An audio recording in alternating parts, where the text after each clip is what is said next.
Halo, nama saya Deva, mahasiswa Teknologi Informasi dari Universitas Muhammadiyah Purworejo.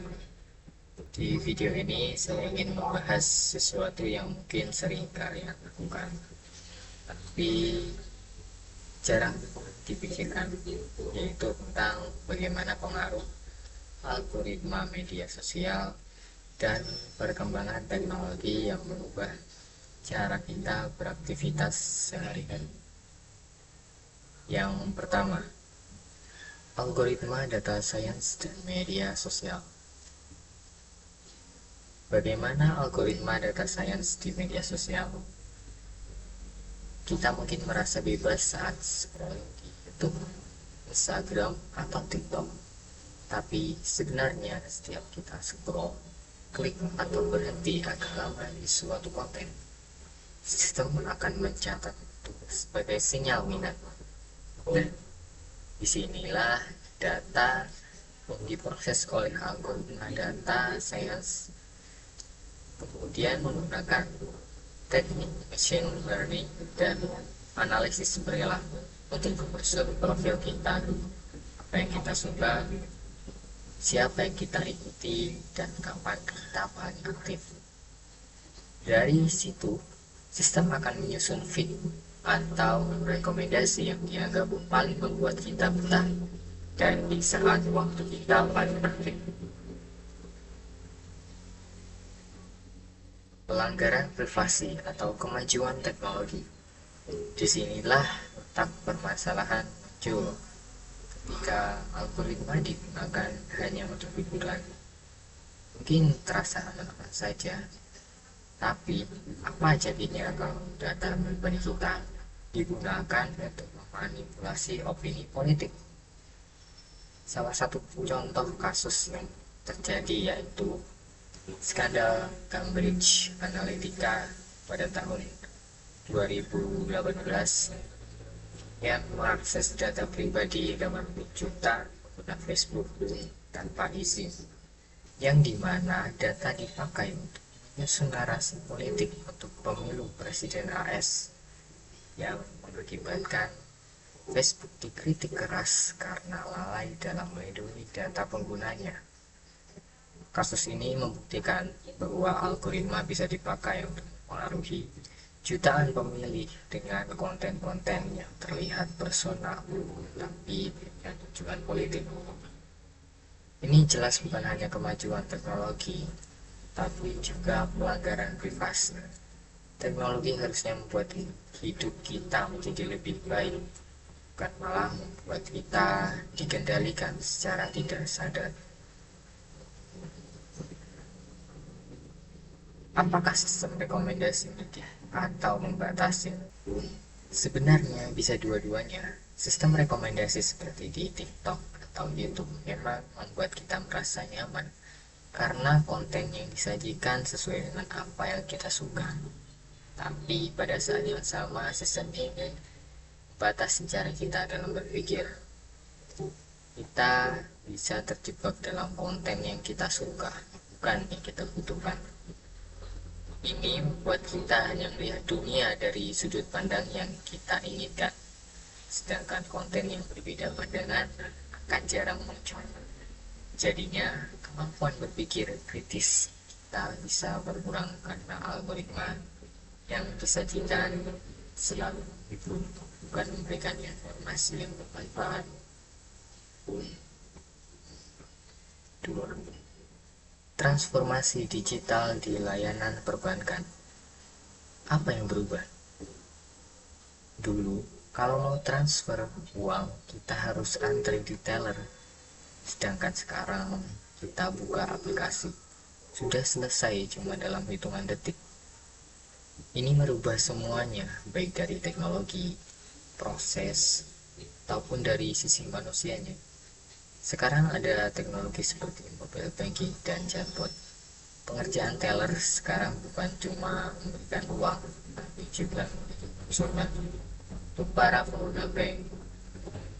Prosesnya juga menjadi lebih cepat dan otomatis. Dampak positif dan negatifnya ke tenaga kerja dan layanan. Kita Kita mulai dari sisi positifnya. Yang pertama, tentunya nasabah menjadi lebih mandiri. Transaksi juga menjadi lebih cepat dan efisien. Layanan bisa 24 jam tanpa harus datang ke kantor. Sisi negatifnya, banyak pegawai yang tersingkir. Banyak nasabah yang masih belum familiar dengan proses digital, jadi kesulitan. Interaksi manusia menjadi berkurang. Padahal itu sangat penting dalam membangun percaya terhadap publik. Peran baru pegawai perbankan. Perkembangan ini, para teller dan customer service tidak akan hilang, tapi harus berubah. Mereka bisa bekerja sebagai konsultan digital dan bisa membantu nasabah tentang keamanan, cara mengelola, dan mungkin fitur-fitur yang ada di dalam aplikasi. Sebagus apapun teknologi, jika tanpa pemahaman, pelanggannya tetap akan kesulitan. Jadi pekerjaan itu tetap berbeban. Lupa kunci loker dan masalah keamanan digital.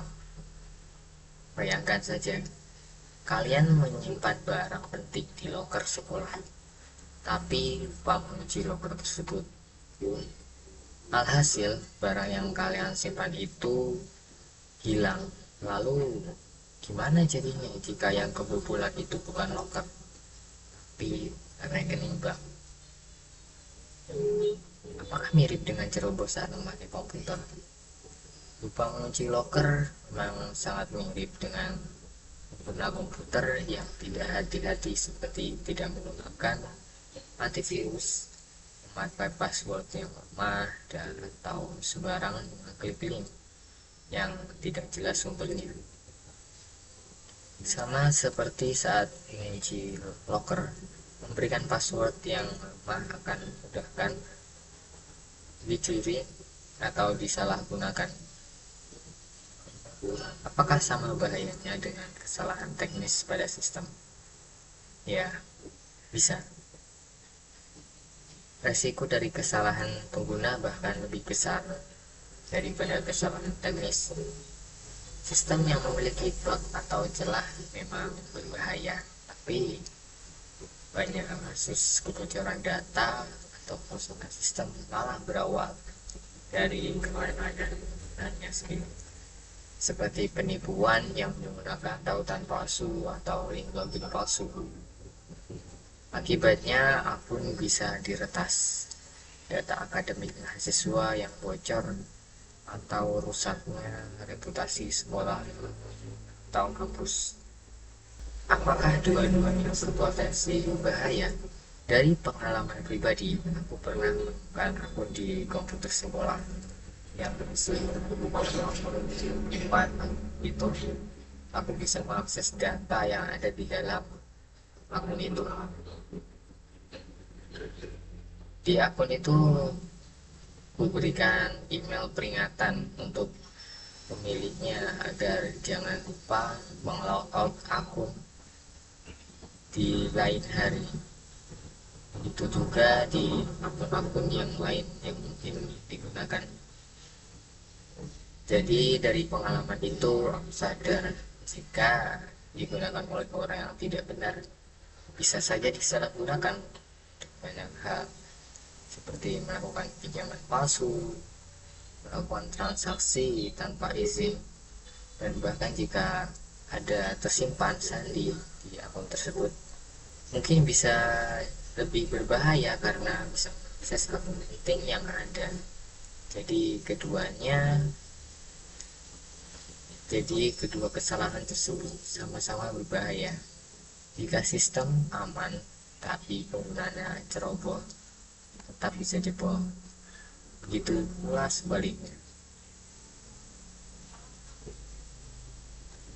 Tantangan budaya lokal dalam implementasi Smart City.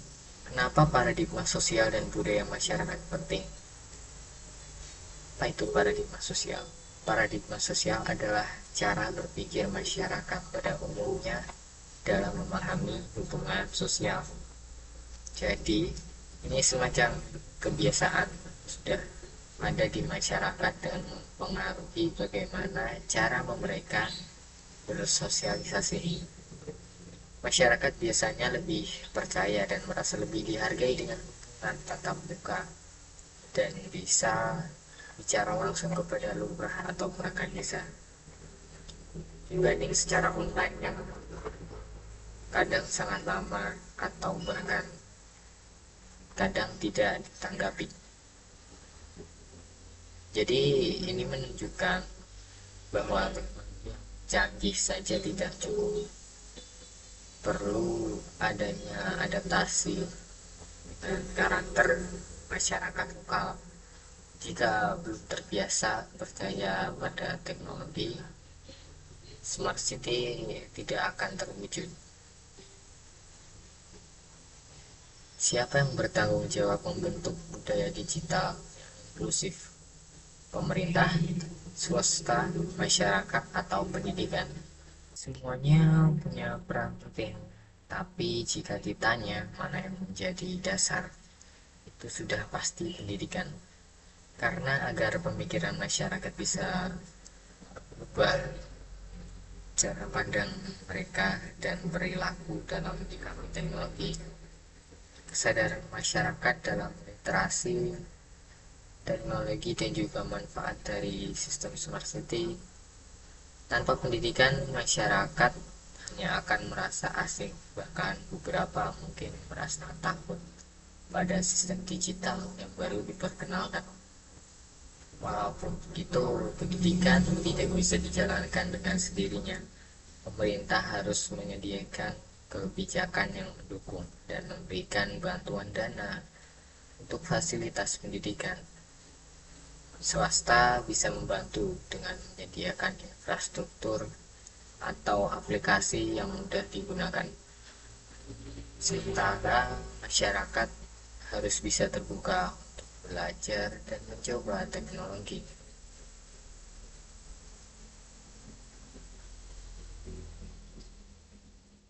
Jadi itu tadi pendapat saya tentang tantangan dan peluang di era digital saat ini, mulai dari algoritma media sosial sampai budaya smart city. Teknologi pasti akan terus berkembang tanpa teknologi pasti akan terus berkembang, tapi manusia tetap jadi pusatnya. Kalau kita cerdas dalam menggunakan teknologi dan selalu memperhatikan etika, kita bisa menciptakan masa depan digital yang lebih adil dan aman untuk semua.